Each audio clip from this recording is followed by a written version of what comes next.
Hey guys, how's it going? It is your boy, Manga Drew, and I'm here to do another reaction video. This time reacting to Jujutsu Kaisen, manga chapter 180, and it's just being revealed that we are going to be on a 2-week break, which I think that's fine. I'm okay with that.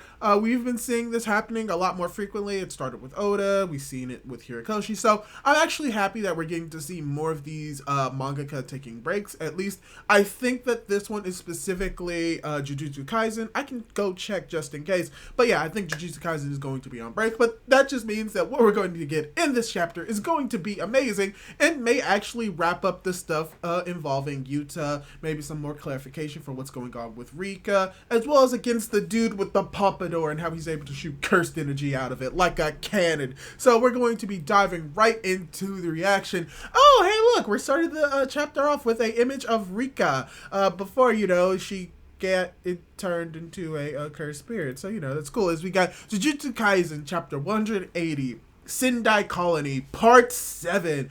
And we're going to most likely get a lot of fighting in this chapter. Is that confirmed? Yep. As well as we're getting dialogue and explanation. So let's read into it. As we got the narrator saying that Yuta can only release a directed output blast of cursed energy while Rika is completely manifested.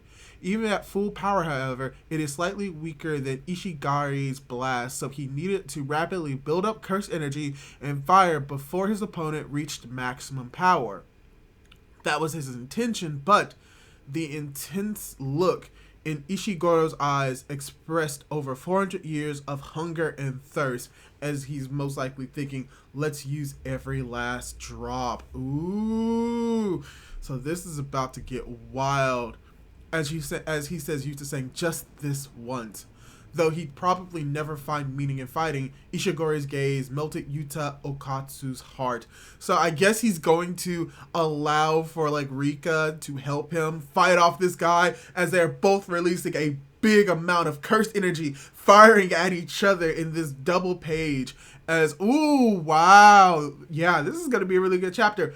As we see Yuta's just launching off the cursed energy as one of them actually hits him and sends him flying, as we get this one guy saying, that was seriously sweet, Okatsu. As he's like, here's an idea, let's go again. As we see Rika charging up an energy blast and about to fire it at this dude. Yeah, she fires it as we see that Okatsu jumped forward at the same moment the blast struck. That big thing can fire one on its own. Yeah. Oh, this is getting really cool. But he's able to deflect it by saying, but I can do whatever you can do. Ooh. That wasn't even powerful coming from, oh gosh, I do not remember his name.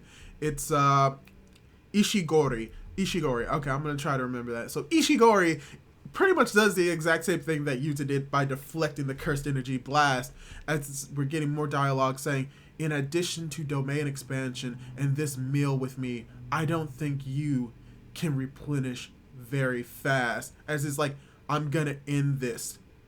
Granite blast. As we have Yuta's, ooh, and he apparently reflects the blast or punches the blast or does something with the blast upward. Curse technique had already replenished.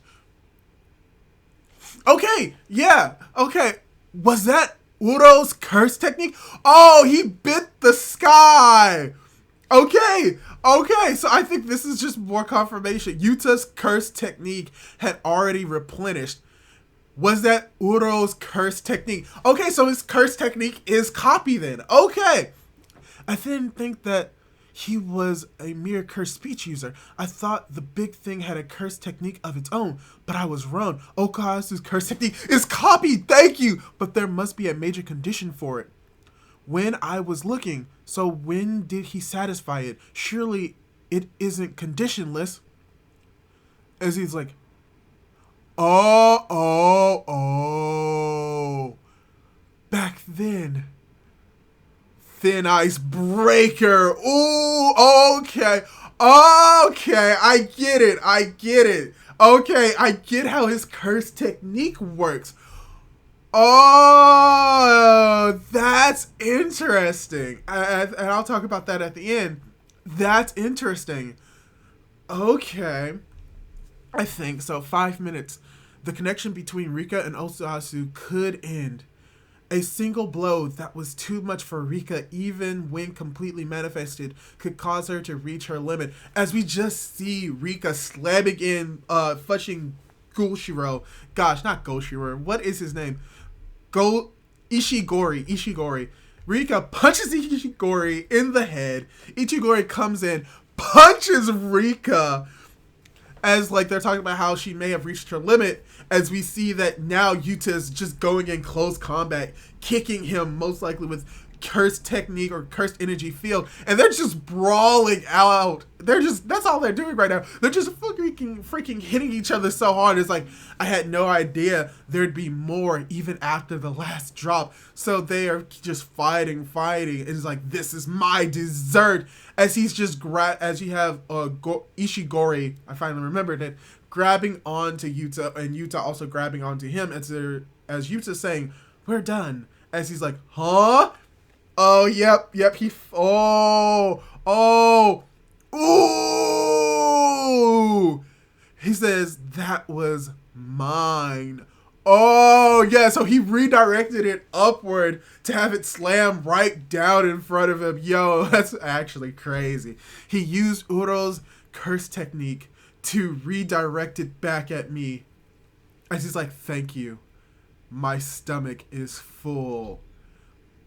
As it's like thump, and the chapter ends, and I have no idea what that even means. But yeah, the chapter's over. Yeah, this was a very fun and interesting chapter. There was just a whole bunch of action, and I think this pretty much confirms that, yeah, Yuta's curse technique is copy, and that Rika is a separate entity, which makes sense to me. So I think that the last chapter, a few chapters ago, I think that may be like a mistranslation or a misinterpretation of what's going on with Yuta, because it is outright confirmed that Yuta's curse technique is copy, because we were able to see that he was able to copy Uro's sky technique, which is really cool that he was able to use it. I was thinking that maybe he was going to use it for something else, that it wasn't just a redirection, but yeah, it was a redirection to hit him right on with his own attack. Most likely the fight has ended here. We're most likely going to cut somewhere else. So I think that this is pretty much going to be the end for this arc. We may have one other chapter after it, but yeah, pretty much this was just all fighting, just all technical fighting.